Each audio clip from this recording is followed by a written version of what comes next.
Puwede pong pa-explain sa'min mga hindi abogado, paano po ba 'yun? Kasi definitely siya po ay kakampi or nasa kampo ng VP, pero pinatawag po siya ng PROSEC.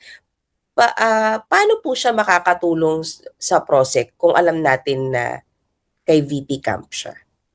I I don't think know. hindi ako yung pwede yung tanungin dyan, no? Dapat yung prosecution kasi sila yung nagpapatawag.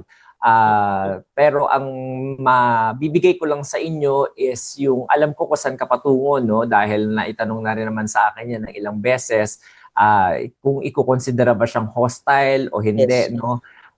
Hindi kasi pwedeng gumalaw ang korte ng walang motion sa either party na ideklara ang isang testigo na hostile.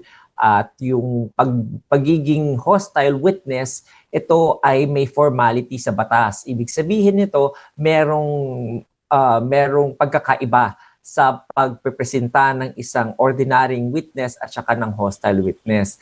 Ang hostile witness, papayagan ang tao o ang panig na nagprepresenta doon sa hostile witness na yun na makapagtanong ng leading questions, papayagan din na yung nagprepresenta na ma-impeach yung credibility nung tao at saka nung testimony nung testigong pinipresenta. So yan yung dalawang pribilehiyo na binibigay ng Rules of Court na nakalagay sa Rule 132 Section 12.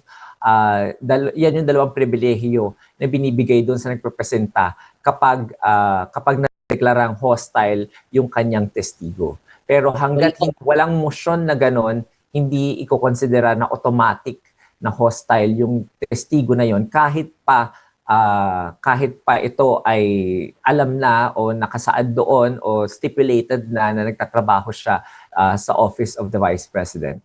Last na po talaga. Kailan po mangyayari si motion para po madeklara siyang hostile? Sa umpisa po ba bago siya tanungin ng PROSEC?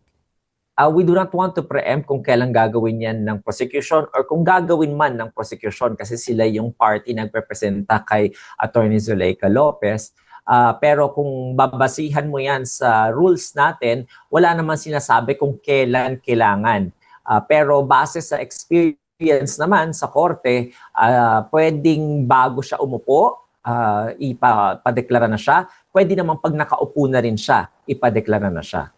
Okay.